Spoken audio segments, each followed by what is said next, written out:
하나님 말씀 찾아 읽겠습니다. 요한복음 1장 48절 9절.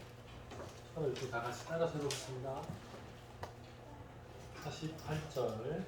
나다나엘이 이르되 어떻게 나를 아시나이까? 예수께서 대답하여 이르시되 빌립이 너를 부르기 전에 내가 무화과 나무 아래에 있을 때에 보았노라.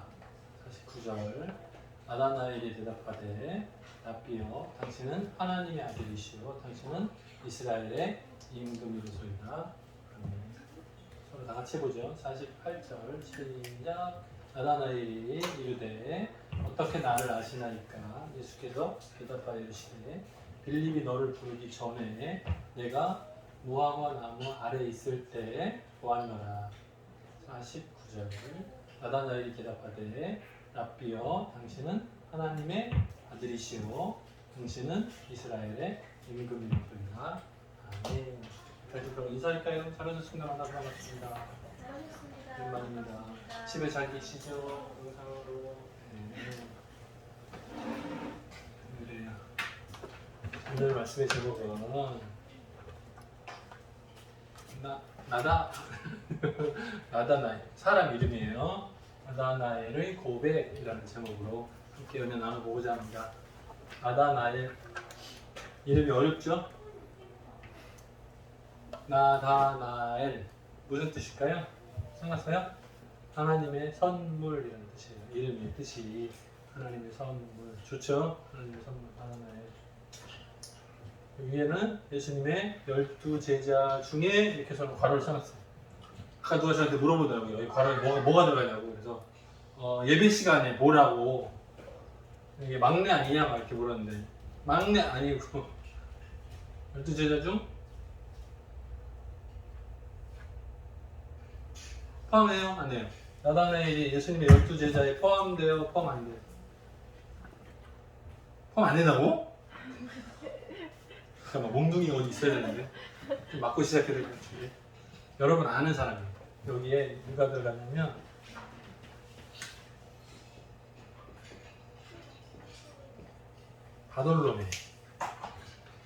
바돌로메의 다른 이름이 나다나엘 같은 사람이에요. 네. 이제 이런 좀 보면 알죠? 눈치 이제 알죠? 바돌로메의 뜻은 뭐죠? 뭐라고요? 하나님의 선물이라고요? 아니고 이거는 뜻이 이건 거고요. 그러면 기억나요? 뭐였어요? 누구누구의 아들이라는 뜻이었죠. 그러니까 돌로메의 아들이라는 뜻이에요. 우리 성경에 그 바가 이름 앞에 있으면 예를 들면 바예수 그러면 예수의 아들 뭐 이런 뜻이었잖아요. 기억나요? 바디메오 그러면 거지 이름 있었죠. 그러면 디메오의 아들 그러면 바디메오 이름을 그런 식으로 지는다고요. 여러분들 필리핀에 가보면 이름이 이상한 사람 이름 많아요. 네? 예를 들면 아버지 이름이 바울이잖아요. 근데 그 아들 이름은 바울이라고 지어요. 반복해서 더블로 짓는 거예요. 그러니까 그 비슷한 방식이에요. 그래서 아버지 이름이 돌로메 이렇게 딱 정하면 그 아들을 낳잖아요. 그러면 이름을 만들기 전까지는 뭐라고 부르냐면 그의 아들이라고 불러요. 누구누구의 아들 뭐 이런 식으로 불러요. 그러다가 이름 따로 만들지 못하면 그대로 가는 거예요. 그래서 누구누구가 참 많아요.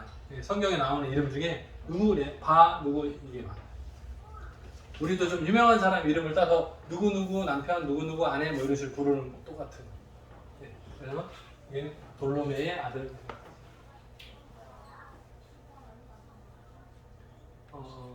지금 우리가 요한복음 1장 내용을 보고 있는데 처음 부분, 복음서의 처음 부분이기 때문에 예수님이 12제자들을 부르시는 장면이 많이 나와요. 네. 근데 지금 몇 명 안 나왔어요. 안드레아, 시몬 이렇게 불렀나요? 네. 그리고 이제 빌립 불렀고 빌립을 통해서 네, 오늘 나다나엘을 부르시는 장면이 나오는 거예요. 네. 마스크하고 이불하고 구분하셔야 돼요. 마스크를 꼈다고 자면 안 되는 거예요. 네. 마스크가 이불하고 비슷하죠, 느낌이. 따뜻하니 좋죠, 그죠? 네. 마스크를 끼고 자면 안 되는 거예요. 이거 벗으라는 뜻이 아니고, 네, 자지 말라는 뜻이에요. 자, 빌립이 나다나엘에게 찾아가서 얘기합니다. 모세가 율법에 기록하였고 여러 선지자가 기록한 그 사람을 우리가 만났으니 요셉의 이거 목수 이름이죠. 요셉의 아들 나사렛 예수다 이렇게 전했어요. 자, 이거 대화 내용 그대로 옮겨놨어요. 그랬더니 하는 말이 이게 누구냐 말이냐면 나다나엘이 하는 말을 내네요. 나사렛에서 무슨 선한 것이 태어날 수 있느냐. 무슨 의미죠? 예를 들면 대한민국에서 대통령 그러면 어느 학교 졸업하면 좋겠어요? 서울대, 연대, 고려대. 공부도 잘하고 똑똑하고 그죠? 네, 그러면 좋겠죠. 근데 저 지방에 이름 없는 고등학교 졸업하고 대통령 이상하잖아요, 그죠?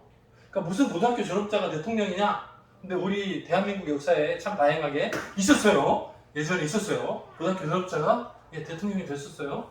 참 다행했던 것 같아요. 그런 비슷한 말이에요. 고등학교 졸업자가 대통령이 된다고? 말도 안 돼. 이런 비슷한 느낌. 저 시골 나사렛이라는 동네에서 무슨 선한 것이 말도 안 된다. 통치자는 어디서 태어나야 돼? 예루살렘, 서울, 중앙도시 큰 곳에 사람 많이 모여 사는 그런 도시에서 태어나야 대통령 왕 되는 거지. 그 말인 거예요. 무슨 생각? 유대인으로서 당연히 왕은 예루살렘에서 태어나고 자라고 살아야 된다 생각을 가지고 있는데 나사렛? 저 시골? 조그만 동네에서? 말도 안 돼. 이렇게 생각하는 거예요. 근데 이제 이 말도 참 유명한 말이에요. 네. 그래서 이 나사렛에서를 다른 지명을 바꿔서 농담을 많이 쓰죠. 네. 그 조그만 데서 무슨 선한 것이 나온다고 말도 안 돼. 이렇게 얘기할 때 많이 써요. 더 유명한 말이 빨간색으로 써놨어요. 빌립이 한 말입니다. 얘기하다가 안 통하니까 뭐라 그래요? 와봐. 와서 보라고. 이거 많이 쓰이죠. 그래서 come and see 이렇게 많이 써요, 그죠? 많이 써요. 자, 나다나엘이 예수님이 계신 곳 앞으로 딱 옵니다. 근데 가까이 오니까 예수님께서 하시는 말씀이 이거예요.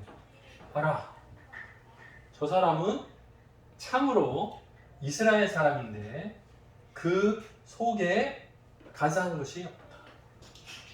정말 정직한 사람이구나. 자, 나다나엘 입장에서는 자기 스스로가 정말로 정직하고 깨끗하게 살아왔다고 자부심을 가지고 있을 거라고요. 근데 아무도 인정하지 않아. 왜? 모르니까. 사람은 겉과 속을 모르잖아요. 근데 나다나엘 입장에서는 자기 속으로 열심히 정직하게 바르게 살려고 막 노력하는 사람. 근데 예수님이 처음 만났는데 그거를 딱 아시는 거예요. 그래서 칭찬하시는 거예요. 참 이스라엘 사람이구나. 마음속에 간사한 것이 하나도 없이 정말 깨끗하고 정직한 사람이다 라고 말씀하신 거예요. 그러니까 나다나엘이 마음속으로 기분은 좋죠. 칭찬 받았으니까. 근데 내 겉모습만 보고 내가 마음이 정직한지 틀린지 어떻게 구분하지?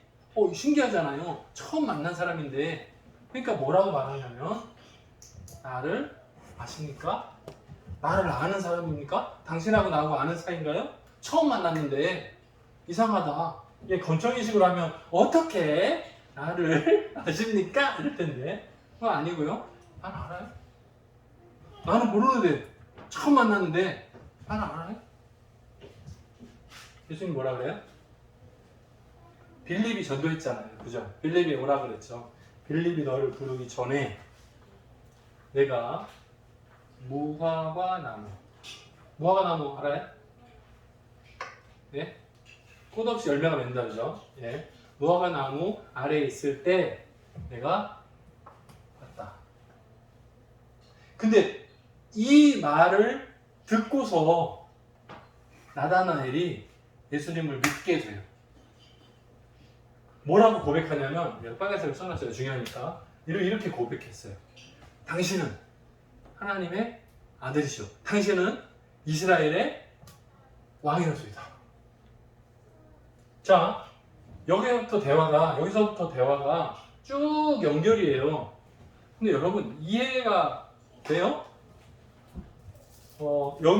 여기에서 뭐라 그랬어요? 나사렛에서 무슨 선한 게 날 수 있냐? 말도 안 된다. 와봐. 오는데 예수님이 칭찬받았어요. 기분이 좋아졌을까? 저를 아세요? 근데 빌립이 너를 부르기 전에 내가 무화과 나무 아래 있을 때 내가 봤다. 이 말을 듣고 나서 갑자기 예수님을 고백해요. 뭐라고요? 하나님의 아들이시고 이스라엘의 왕입니다. 여기서 여기 사이가 굉장히 어색하지 않아요? 그죠? 이상하죠? 갑자기 점핑 돼서 엉뚱한 결과가 나오죠. 이해가네요? 이게 이해가 되면 여러분은 뭐라 해야 되나? 소설 잘 쓰는 사람. 여기서부터 여기까지가 이 점핑이 너무 커요. 말이 안 돼요. 우리가 이 행간에서 이것을 충분히 이해하는데 중요한 단서는 무언가 하면 이거예요.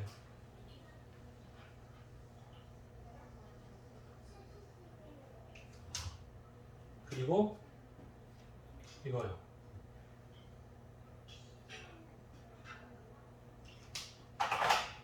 이 두 가지가 중요한 단서예요.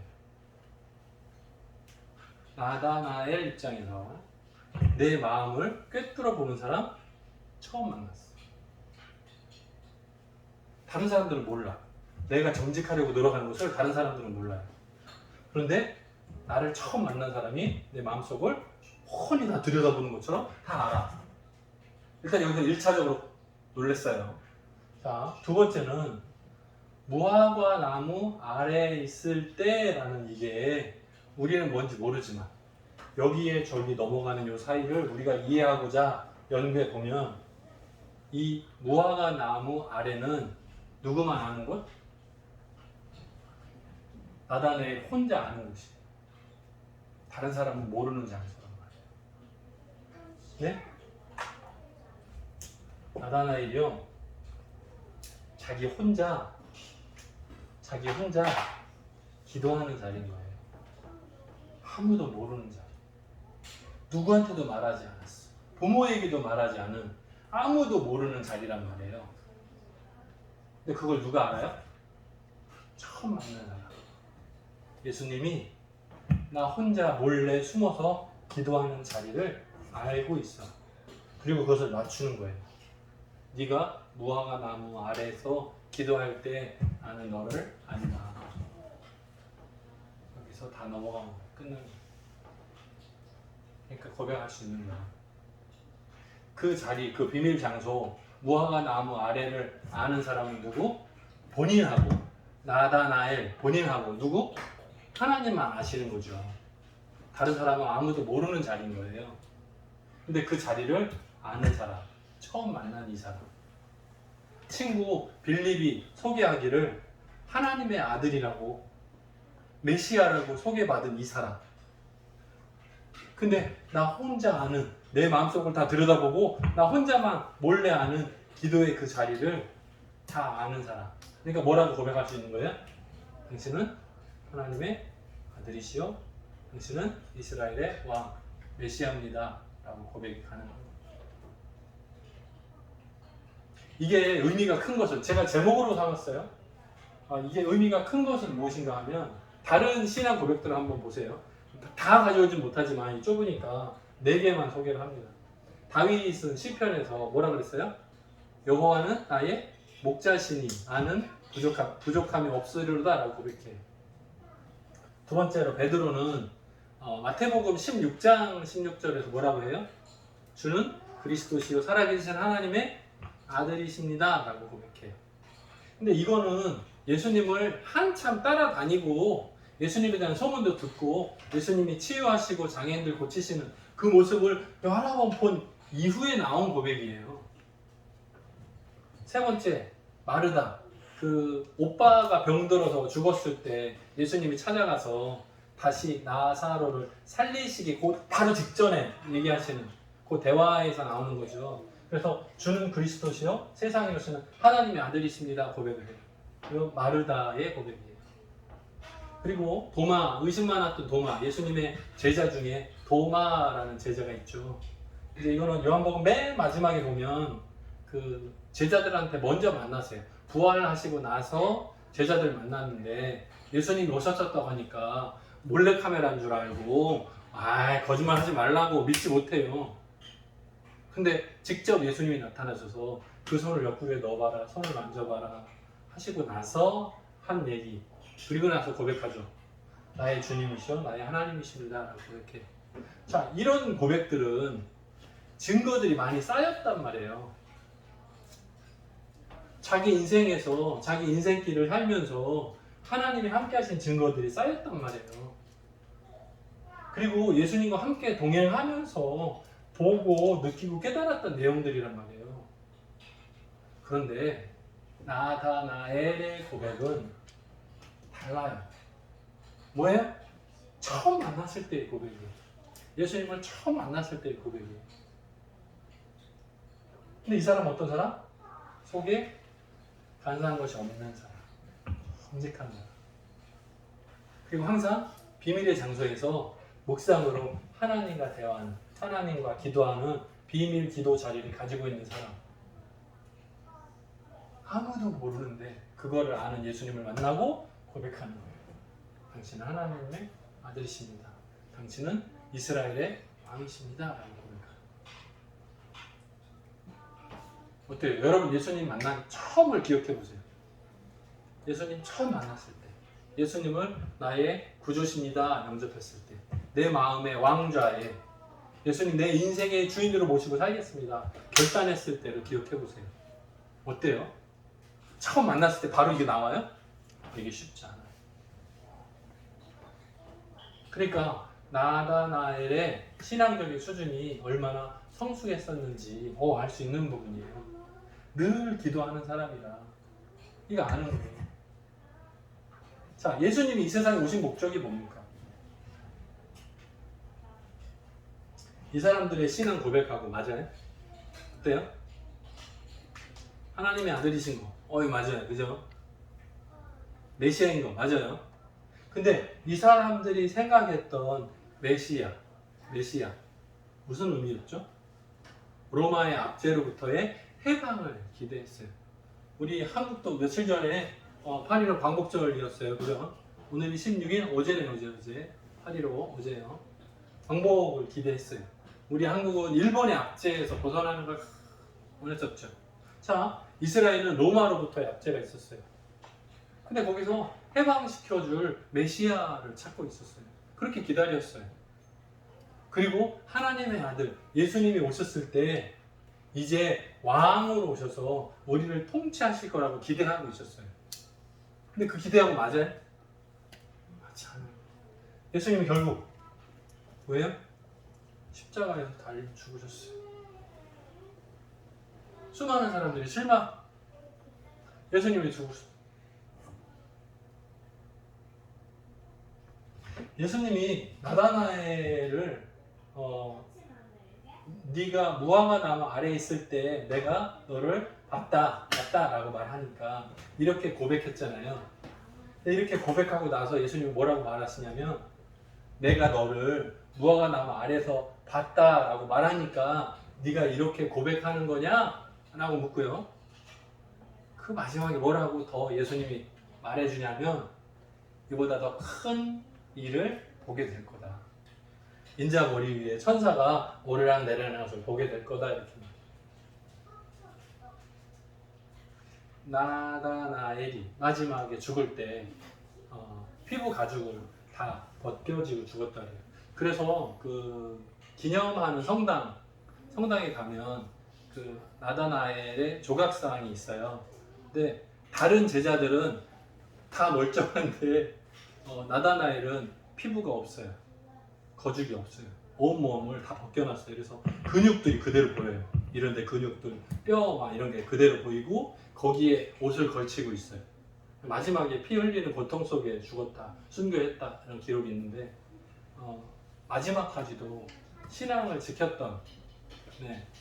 그러니까 이제 뭐랄까요? 그 처형하는 방법이 여러 가지고 뭐 불에 태워서 죽이는 방법도 있고 교수형도 있고 십자가에 달려 죽는 경우도 있고 여러 가지 12제자들의 마지막 순교 장면이 끔찍한 장면들이 많이 있는데 특별히 나다나엘은 피부가 벗겨져서 죽었어요. 그래서 그 조각상 남아있는 것도 이런 근육이나 뼈가 다 드러나게 그렇게 만들어졌다 하더라고요. 신기하죠? 그의 신앙 고백대로 이스라엘의 왕입니다. 근데 그것이 막 찬란한 자리는 아니었단 말이에요. 예수님이 오신 목적이 하나님의 아들로서 이 세상의 모든 죄를 대신 지고 십자가에 달려 죽으실 목적으로 오셨단 말이에요. 하나님의 계획이 사람들의 눈에는 어떻게 보였는지 여러분이 생각할 때 예수님을 나다나엘처럼 이렇게 만났다면 예수님에 대해서 뭐라고 고백했을지 한번 생각해 보세요. 나 혼자만 알고 있는 그 내용을 다 알고 계시는, 나에 대해서 다 알고 계시는 그 예수님을 만났을 때 어떤 고백이 나올까? 여러분이 처음 예수님을 영접했을 때는 어떤 영접이었습니까? 그리고 그 예수님은 여러분의 삶 가운데서 어떤 분이십니까? 여러분을 돕는? 여러분과 함께하는? 어떤 의미에서? 어떤 목적으로? 우리는 좀 고민해 볼 필요가 있는 것 같아요. 나다나엘은 예수님을 만났을 때 자신의 모든 인생을 내려놓을 만큼 충격이었을 겁니다. 친구가 소개해줬을 때도, 빌립이 소개해줬을 때도 믿지 못하고 말도 안 된다고 부정했던 이 사람이 예수님하고 한두 마디 얘기하고서 자신의 모든 것이 벗겨지는 것 같은 느낌을 받잖아요. 다 아시는 분. 아, 정말 하나님의 아들이시구나. 메시아로 오신 게 맞구나. 라고 인정하게 되잖아요. 그 메시아라는 의미가 하나님의 계획과 사람의 기대가 좀 차이가 있지만 여러분들은 예수님 믿고 삽니다 라고 고백할 텐데 예수님 믿는다는 것이 어떤 목적입니까? 복? 어때요? 예수 믿으면 복 받아요? 부자 돼요? 직장에 취업합니까? 집이 넓어져요? 예수님 믿고 잘 살게 돼요? 그것이 목적인 거 아니에요. 예수님이 이 세상에 오신 목적은 우리를 죄에서 구원하시기 위해서예요. 그러니까 우리가 좀 바르게 보고 명백하게 구분할 필요가 있는 것 같아요. 우리가 잘 먹고 잘 살기 위한 목적으로 예수 믿나요? 그건 두 번째, 세 번째. 저 뒤에 문제. 첫 번째는 뭐예요? 우리를 죄에서 구원할 자이신 거예요. 오늘 나다나엘의 고백을 보면서 내가 만난 예수님 그리고 그 예수님이 내 삶 속에서 어떤 역할을 하고 계신지 나는 예수님에 대한 태도가 어떠한지 예수님과 함께 나는 무엇을 하고 싶은지 좀 묵상해보는 귀한 시간 갖기를 주님의 이름으로 축원합니다. 같이 기도하겠습니다. 사랑이 많으신 하나님 아버지 감사합니다. 나다나엘은 예수님을 처음 만났을 때 자신의 모든 것을 꿰뚫어 보시는 그 예수님 앞에서 예수님을 아니라고 말도 안 된다고 무시했었다가 생각이 온전히 바뀌어서 하나님의 아들이시고 이스라엘의 왕이시라고 신앙 고백하는 장면을 오늘 우리가 함께 봅니다. 내 삶 속에서 교회에 몸만 거저 왔다 갔다 하지 말고 내 마음의 중심에 예수님을 모셔드리고 예수님과 함께 동행하며 사는 삶이 되게 도와주옵소서. 우리의 부족함과 연약함에도 불구하고 죄 많은 우리들의 삶에도 불구하고 우리를 하나님의 자녀 삼아 주시고 하나님께서 우리들을 통해서 하나님 나라가 확장되기를 기대하시는 그 기쁘신 뜻과 계획들을 깨달아는 지혜가 열려지도록 도와주옵소서. 항상 함께 하시길 간절히 소원하옵고 예수님의 이름으로 기도드립니다. 아멘.